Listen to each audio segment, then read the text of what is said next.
You're welcome back to the Eastern Business Report. I'm still your host, Cherry Ojupu.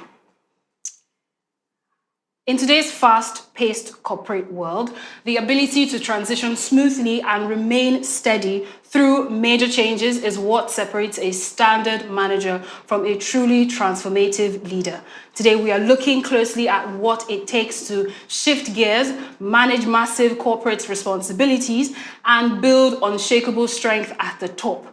Joining me to see through this is a faith-driven business executive and a transformational leader who embodies this completely. She is an academic powerhouse with a PhD in human resource management, a dedicated humanitarian who founded the Sunifed Foundation and the managing director steering strategic growth across major industries, including Sidom Pharmaceutical Industries, Tophill Water, Erigift, and Rico Plastics. It's such a pleasure to have you, Dr. Ifeoma.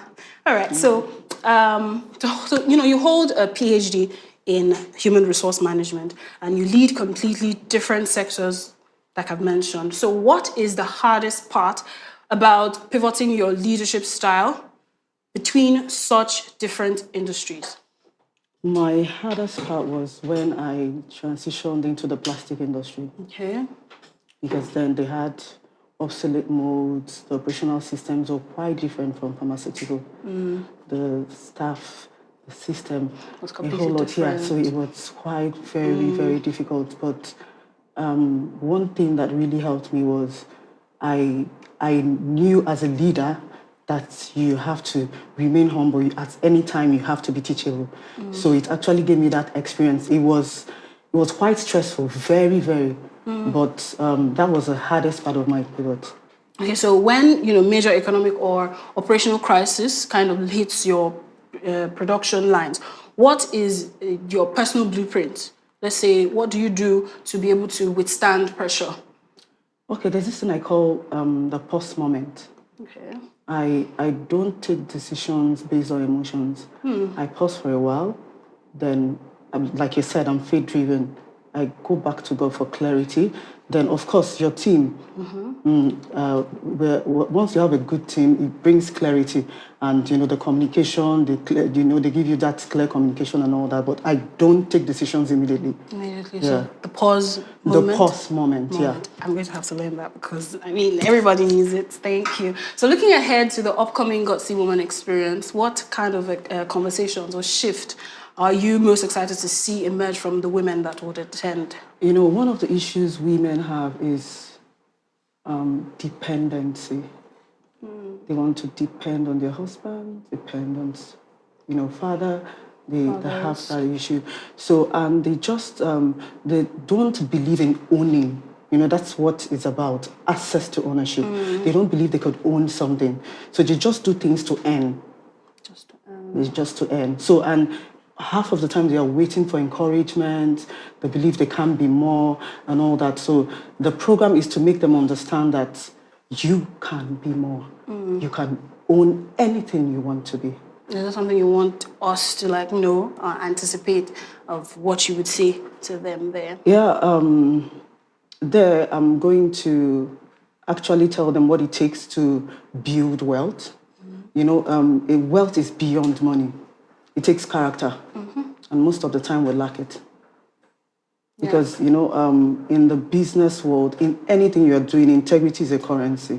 So that's the only thing that could get you back on track if you fail. Yeah, the relationship you had, the way you've done it. So most of the time people think about, discipline, consistency, this, but they don't talk about the character. And that's the important part of it. And your faith. Definitely. Let's go back to your deep background in human resource. So how do you help your employees adapt to situations and how they stay resilient even when the company makes a major strategic shift? How do you help them adapt and stay resilient? Like I said, communication. Okay. Yeah, because most of the time, and character. Look at what I mean. Why I said character. Over time, if they've understood that you stand by your words, if there's a shift, you communicate clearly. Tell them, look at this. Most of the time, people don't do that. They just feel, no, I don't owe anybody any explanation. You owe them. to the very detail, the last one. So most of the time, when you've had a relationship with them, communicating it is a lot easier because they already know what you stand for. Wow, communication, and I like what you said. Most people most bosses who say they don't owe, they actually owe a lot. You owe a lot, because your employees won't know the much that's going on until you communicate it, and that's very profound. So, because this event is coming up and it focuses heavily on gutsy leadership. So, in your own journey, what's the most gutsy? I used gutsy as a quote. What's the most gutsy professional risk you've had to take that completely redefined your move and your career and your path? Okay, I would say the time, like in pharmaceutical, you have different lines. So for the very first time, I was able to take a shift to a different line. And of course, it had to do with, doing a bank loan and all that. So I think for me, that's one of the calculated risks I've taken in a long time because, in short, in my time in the industry, because I've never done that. Okay. Yeah, so it was a whole bold step for me. Most times it's always telling you business, you have to do a loan and all that. So it was, because I didn't know what it's going to be like. I've done but most of the time you do your calculations and it still doesn't, the numbers doesn't add up. So.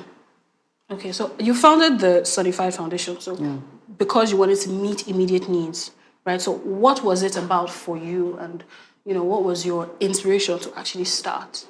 Okay, naturally, like you said, you were saying something about your mom. Naturally, from my family, we see giving as a lifestyle. Yeah. So it's something that that I learned from my father.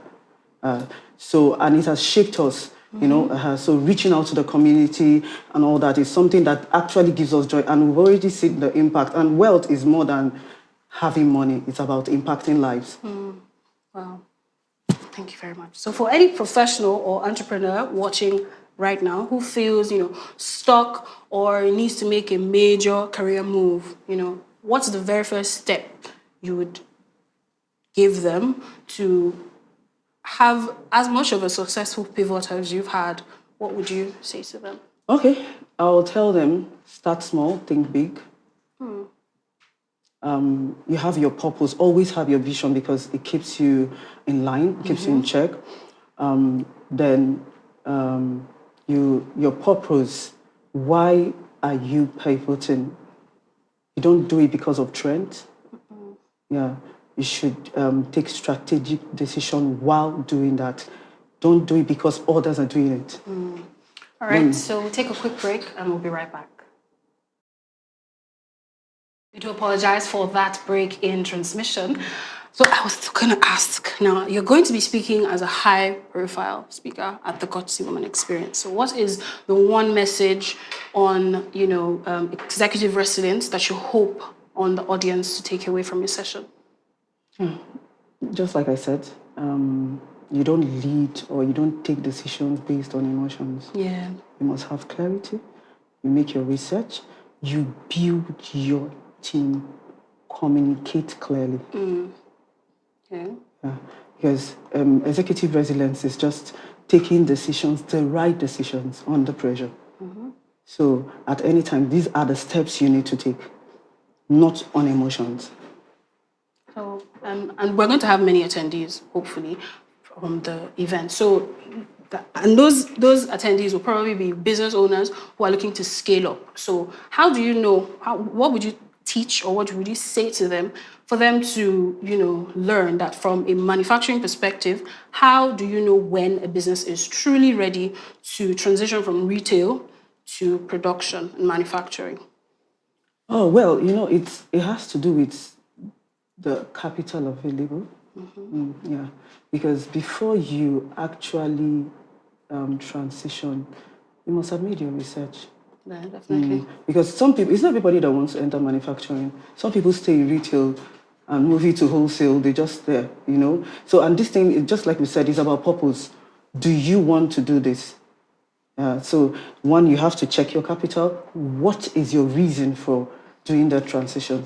Your reason should be very strong. Very strong, yeah. So is business success today, in today's economy, majorly driven by personal grit or just access to systemic infrastructure?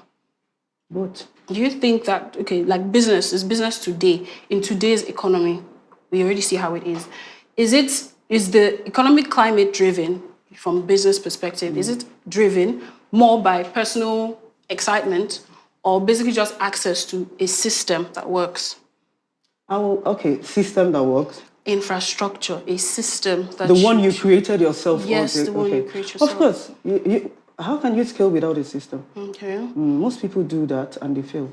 You can't scale without a system. So those who fail would grade it as the ones who started based off of excitement and didn't really get to build it. Great excitement. You said great. Great is not excitement. No, I had to rephrase. Okay. So most times, people feel growth. Having profit means they need to scale. That's not it. That's not it. Okay. So there are things that should make you scale. You need to check your systems, your SOPs. Just like we're talking about transitioning. Sometimes before you transition, most people change direction because something has failed. Do you get, like, let me say there's something that is working already, and over time it didn't work. Yeah. And you want to change direction with the same purpose, right? Now, in this particular context, you see people feel the numbers are okay. Do you get? Let me just move. No, it's not enough to move because you feel your numbers are actually showing you have money. No, it doesn't take money to scale. Okay. It takes a system to scale, a working system to scale. And you mentioned that manufacturing is very capital intensive.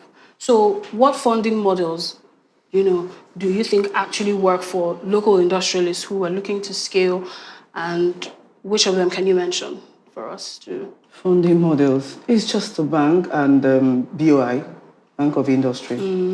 So commercial banks and Bank of Industry.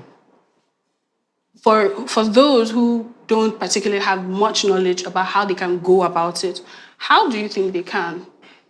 Okay, there are consultants that do it because once you get to the Bank of Industry, these things are on the net. Yes. And you get the number there. So once you get there, they will actually put you through how the documents you need to bring. Of course, it takes a whole lot, the documentations and all that. So that's where the consultant comes in to help. Yeah, and acts as a middleman, of course. So most female-led enterprises focus on retail or services, but you operate, heavy machines and manufacturing in your industries and facilities. So what will it take to actually get more women into, ownership and management of structures like this? One of the things is an encouraging environment. Yeah. Because most of the time they feel manufacturing is for men. So when they have the right environment that will make them understand that this is not for men.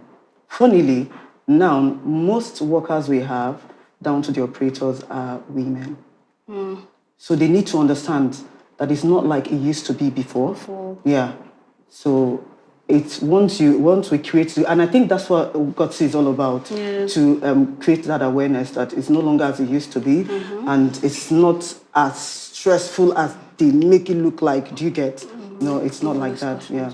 Okay, so one of the main goals we're aware of, the GOTSI Women Experience is fostering impactful collaboration. Yeah. So how can corporate leaders and grassroots entrepreneurs better collaborate to build a stronger regional economy?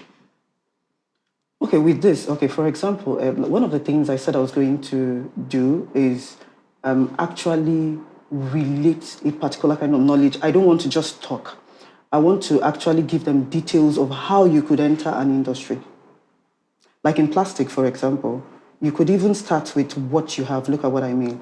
From the plastic chairs that you see on the road, those things, it is part of entering into a plastic industry. So getting them to know that to the little that detail is very, very important.